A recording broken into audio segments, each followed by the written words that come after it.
नमस्ते टेक प्रेमियों, welcome to take ज़िकार। क्या आप तैयार हैं लेटेस्ट टेक स्कूप जानने के लिए? नया OPPO A5 5G global variant आ गया है और इसमें कुछ सरप्राइजेस हैं। इस मॉडल को, जिसे 91 मोबाइल्स ने देखा, इसका मॉडल नंबर CPH 2735 है। सामने की तरफ हमें एक सेंटर पंच होल कटआउट और थोड़े नोटिसेबल बेजल्स मिलते हैं, खासकर चिन पर। दाईं ओर आपको वॉल्यूम रॉकर और पावर बटन मिलेंगे। लेकिन चलो स्पेक्स की बात करते हैं। इस ग्लोबल वर्जन में 4GB रैम है और यह Android 15 पर चलता है, बिल्कुल नए। अंदर की तरफ इसमें MediaTek Dimensity 6100 प्लस चिपसेट है, जिसमें 2 A76 कोर्स और 6 A55 कोर्स हैं, और साथ में Mali G57 GPU है। और HD प्लस डिस्प्ले को मत भूलना, जिसका रेजोल्यूशन 720x1604 पिक्सल्स है। दिलचस्प बात यह है कि यह चाइना वेरिएंट से अलग है, जो स्नैपड्रैगन 6 Gen 1 चिपसेट पर चलता है। तो आप OPPO A5 5G global addition के बारे में क्या सोचते हैं? नीचे कमेंट्स में अपने विचार बताएं। अगला गेमर्स और टेक एंथुसियास्ट्स के लिए एक एक्साइटिंग खबर है। Realme ने अपने बहुप्रतीक्षित GT7 सीरीज के लॉन्च की पुष्टि कर दी है और ये स्मार्टफोन मार्केट में तहलका मचाने वाला है। Realme GT7 brand new MediaTek Dimensity 9400E chipset वाला पहला फोन होगा। यह चिपसेट खास तौर पर गेमिंग एंथुसियास्ट के लिए बनाया गया है और जनरेटिव AI एप्लीकेशंस को इनेबल कर सकता है। चलो स्पेक्स देखते हैं। MediaTek Dimensity 9400E में 4 Cortex X4 सुपर कोर्स हैं, जो 3.4 GHz तक क्लॉक्ड हैं, और 4 Cortex A720 बिग कोर्स हैं, जो 2.0 GHz पर क्लॉक्ड हैं। इसमें Immortalis G720 GPU भी है, जो इसे गेमिंग और AI टास्क्स के लिए एक पावर हाउस बनाता है। Realme ने बताया है कि GT7 ने AnTuTu बेंचमार्क में 2.45 मिलियन से ज्यादा स्कोर किया है, जो इसकी परफॉर्मेंस दिखाता है। लेकिन बस इतना ही नहीं, Realme GT7 में in house GT Boost technology है, एक next gene frame by frame workload prediction engine, जो 20 सबसे पॉपुलर मोबाइल गेम्स में 120 FPS सस्टेन्ड गेमिंग देता है। इसका मतलब है अल्ट्रा स्मूथ गेम प्ले, कम पावर कंजम्पशन और बेहतर thermal management. Realme GT7 series, जिसमें GT7 और GT7T शामिल हैं, ग्लोबली और इंडिया में 27 मई को लॉन्च होगा। इतने इंप्रेसिव स्पेक्स के साथ Realme GT7 स्मार्टफोन की दुनिया में एक गेम चेंजर बनने वाला है। क्या आप Realme GT7 के लिए एक्साइटेड हैं? हमें कमेंट्स में बताइए। बजट स्मार्टफोन सेगमेंट में एक नया खिलाड़ी आ गया है। itel ने इंडिया में itel A90 लॉन्च कर दिया है और इसमें ढेर सारे ऐसे फीचर्स हैं जो इसे पैसों की पूरी कीमत वसूल करने वालों के लिए एक अच्छा ऑप्शन बनाते हैं। सिर्फ RSA 499 की शुरुआती कीमत पर itel A90 दो कमाल के कलर वेरिएंट्स में अवेलेबल है, स्टारलेट ब्लैक और स्पेस टाइटेनियम। लेकिन अफोर्डेबिलिटी का मतलब ड्यूरेबिलिटी से समझौता करना नहीं है। itel A90 IP54 डस्ट और वाटर रेजिस्टेंस के साथ आता है और इसमें एक एंटी ड्रॉप केस भी इंक्लूडेड है, जो इसे उन लोगों के लिए एक मजबूत विकल्प बनाता है जिन्हें एक रिलायबल डेली ड्राइवर की जरूरत होती है। अंदर से itel A90 Android 14 Go पर चलता है, जो एक स्मूथ और एफिशिएंट यूजर एक्सपीरियंस सुनिश्चित करता है। इसमें एक एनहेंस्ड ऑडियो एक्सपीरियंस के लिए DTS साउंड और एक्सपेंडेबल स्टोरेज स्पेस भी है, ताकि आपके फोटोज, एप्स और म्यूजिक के लिए कभी भी जगह कम ना पड़े। और म्यूजिक की बात करें तो itel सभी बायर्स को 3 महीने का जो सावन प्रो सब्सक्रिप्शन फ्री दे रहा है। itel A90 इंडिया में खरीदने के लिए ऑलरेडी अवेलेबल है। तो अगर आप एक बजट फ्रेंडली स्मार्टफोन ढूंढ रहे हैं जो फीचर्स पर कॉम्प्रोमाइज नहीं करता, तो itel A90 आपके लिए सही हो सकता है। itel A90 के बारे में आप क्या सोचते हैं? नीचे कमेंट्स में अपने विचार शेयर करें। सुनो, खबर है कि अगले साल Samsung Galaxy S26 Edge Galaxy S26 Plus की जगह ले सकता है। सूत्रों के अनुसार Galaxy S25 Plus की सेल्स उम्मीद के मुताबिक नहीं रही, जिससे यह Galaxy S25 सीरीज का सबसे कम पॉपुलर मॉडल बन गया है। Samsung ने Galaxy S26 सीरीज पर काम करना शुरू कर दिया है और Galaxy S26 Edge के लिए Galaxy S26 Plus को हटाने का फैसला उनकी ऑफरिंग्स को स्ट्रीमलाइन करने और बेस्ट पर फोकस करने का एक स्ट्रेटेजिक मूव है। गैलेक्सी S25 एज कल ग्लोबली लॉन्च हुआ, स्टैंडर्ड प्लस और अल्ट्रा मॉडल्स वाली गैलेक्सी S25 लाइनअप के फोर्थ मेंबर के रूप में। खास बात यह है कि S25 एज अब तक का सबसे पतला सैमसंग गैलेक्सी S फोन है, जो डिजाइन और एर्गोनॉमिक्स के लिए एक नया बेंचमार्क सेट करता है। यह बदलाव मार्केट फीडबैक के आधार पर सैमसंग के इनोवेशन और एडेप्टेशन के कमिटमेंट को दर्शाता है। जैसे ही हम गैलेक्सी S26 सीरीज का इंतजार करते हैं, यह देखना दिलचस्प होगा कि यह बदलाव कंज्यूमर चॉइसेस और ओवरऑल मार्केट लैंडस्केप को कैसे प्रभावित करता है। सैमसंग द्वारा गैलेक्सी S26 प्लस को गैलेक्सी S26 एज से रिप्लेस करने पर आपके क्या विचार हैं? नीचे कमेंट्स में हमें बताएं। इस महीने चाइना में Realme Neo 7 Turbo लॉन्च होगा by Viraj Gaud, published on the 14th of May 2025। Highlights: Realme Neo 7 Turbo इस लाइनअप का चौथा डिवाइस होगा। अभी तक लॉन्च डेट पता नहीं चला है।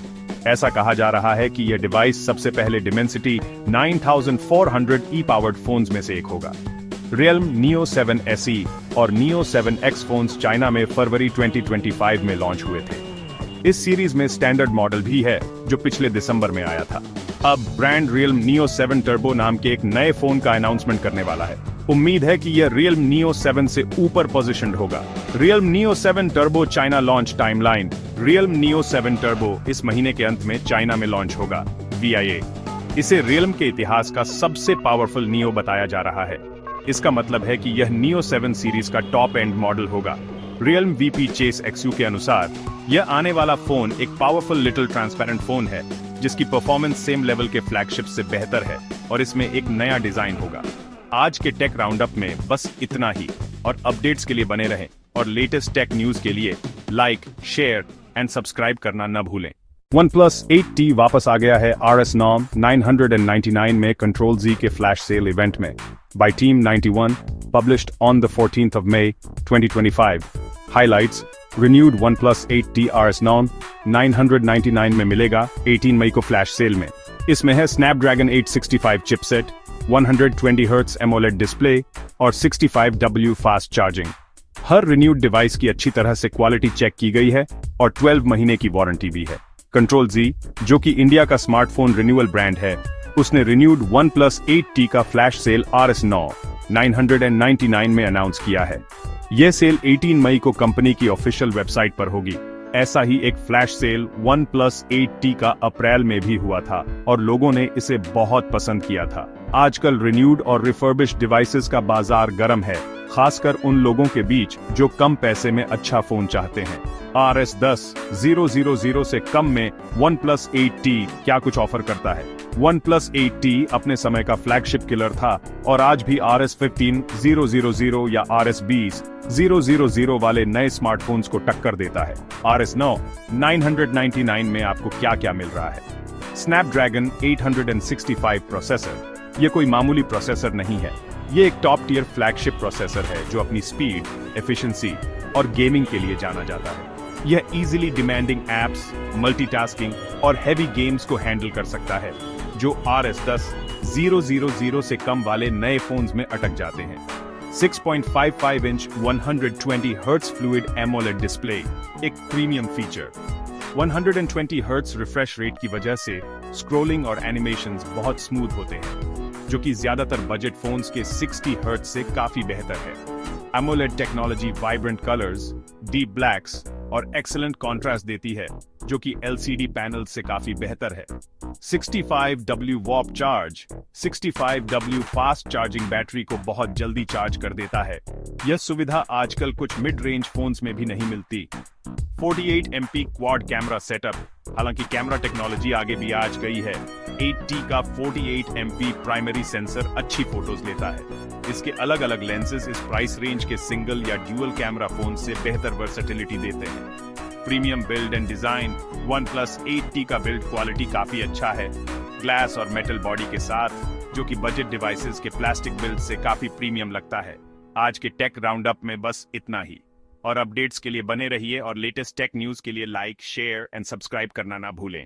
अल्काटेल इंडिया में एकदम नए स्मार्टफोन्स के साथ वापसी कर रहा है। जिन लोगों को नहीं पता, ये ब्रांड 90 के दशक में इंडिया में काफी पॉपुलर था अपने कॉर्डलेस मोबाइल फोन्स के लिए।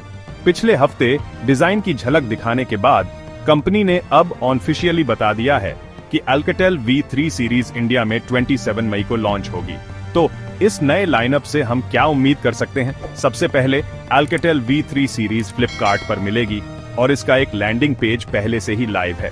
इसका मतलब है कि आप अभी से लॉन्च की तैयारी शुरू कर सकते हैं। इस लाइनअप में Alcatel V3 Ultra भी होगा, जो स्टाइलस सपोर्ट के साथ आता है, एक ऐसा फीचर जो इसे मार्केट के दूसरे मिड रेंज स्मार्टफोन से अलग बना सकता है। दिलचस्प बात यह है कि Alcatel V3 Ultra TCL 50 Pro XT paper का रीब्रांडेड वर्जन हो सकता है, जो अपनी यूनिक डिस्प्ले टेक्नोलॉजी के लिए जाना जाता है, जो आंखों के तनाव को कम करने के लिए डिजाइन की गई है।